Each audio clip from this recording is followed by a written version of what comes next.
ငယ်ချင်းတို့ရေကျွန်တော်တို့ဗီဒီယိုထမ်းမှာ virtualization အကြောင်းပြောခဲ့တယ်ဗီဒီယို30မှာကြာတော့ cloud computing အကြောင်းပြောခဲ့တယ်ဒီနေရာမှာလူတော်တော်များများရောထွေးနေတတ်တာတခုရှိပါတယ် virtualization ကလည်း VM တွေစောက်တာပဲ cloud ကလည်း VM တွေငှားသုံးတာပဲအဲ့ဒါဆိုဒါတွေကအတူတူပဲလားဆိုတဲ့မေးခွန်းပါတကယ်တော့သူတို့နှစ်ခုကအတူတူမဟုတ်သလိုတစ်ခုနဲ့တစ်ခုလည်းခွဲခြားလို့မရအောင်ပတ်သက်နေပါတယ်ဒီဗီဒီယိုမှာသူတို့နှစ်ခုရဲ့ခွဲခြားချက်ကိုအယိုးရှင်းဆုံးဥပမာတွေနဲ့ရှင်းပြပေးတော့မှာမို့တူတူကြည့်လိုက်ကြအောင်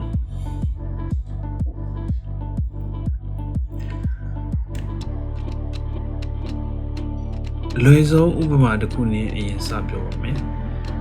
virtualization ဆိုတာ engine လိုမျိုးနည်းပညာတစ်ခုပါ cloud computing ဆိုတာကခါဒါမှမဟုတ် Uber ဝန်ဆောင်မှုလိုမျိုးဝန်ဆောင်မှုတစ်ခုဖြစ်ပါတယ် virtualization မရှိဘဲ cloud ဆိုတာဖြစ်မလာနိုင်ပါဘူး cloud company ကြီးတွေဖြစ်တဲ့ AWS တို့ Azure ဟာသူတို့ရဲ့ data center တွေထဲမှာ virtualization နည်းပညာကိုသုံးပြီးတော့မှကျွန်တော်တို့ကို cloud ဆိုတဲ့ဝန်ဆောင်မှုအဖြစ်ပြန်ရောင်းတာဖြစ်ပါတယ် virtualization ဆိုတာက software တွေကိုသုံးပြီး hardware တစ်ခုတည်းကနေ virtual resource တွေအများကြီးခွဲထုတ်ပစ်တာပါဥပမာသင်ရုံးမှာ server အကြီးကြီးတစ်လုံးရှိတယ်အဲ့ဒါကို ESXi တို့ Hyper-V တို့တင်ပြီး VM တွေခွဲလိုက်တာမျိုးပေါ့ဒီနေရာမှာအဓိကသော့ချက်ကownership ပါ hardware ကြီးက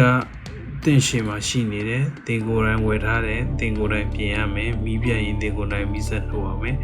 ဒါဟာ virtualization ကိုသုံးပြီးကိုယ်ပိုင် infrastructure တည်ဆောက်တာ on-premise လို့ပါပဲ cloud computing ကြဒီလိုမဟုတ်တော့ဘူးသူက on demand delivery ပါသင်က hardware ဝယ်စရာမလိုတော့ဘူး server ကန်းဆောက်စရာမလိုတော့ဘူးသင်လိုအပ်တဲ့ VM resource တွေကို internet ကတဆင့်ငှားသုံးတာပါနောက်မှာဘယ်လို hardware ကြီးရှိနေလဲဘယ်သူတွေက hypervisor တင်ထားလဲဆိုတာကိုသင်အနေနဲ့ယူဆိုင်စရာမလိုဘူးသုံးရင်တဲ့အချိန်မှာ create နဲ့သုံးပြီးရင် delete လုပ်အဲ့ဒါ cloud ပါပဲရှင်းတော့ဒီချက်လေးတွေကိုမှတ်ထားပေးပါပထမတစ်ချက်က control and convenience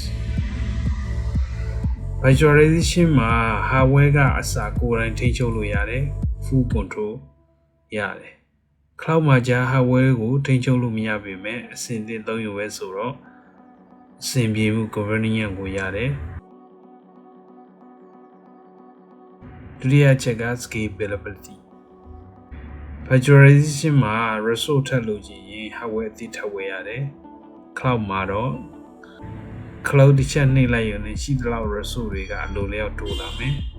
elasticity ဖြစ်တယ်ပေါ့ဗျာနောက်နံပါတ်3ချက်က cost ကုန်ကျစရိတ် virtualization ကအစမှာပိုက်ဆံအများကြီးစိုက်ထုတ်ရတယ် capex ပေါ့ cloud ကတော့လိုသလောက်ပဲလမ်းစဉ်ပေးရတယ် opex နှိမ့်ချုပ်ရရင်တော့ virtualization ကနည်းပညာဖြစ်ပြီး technology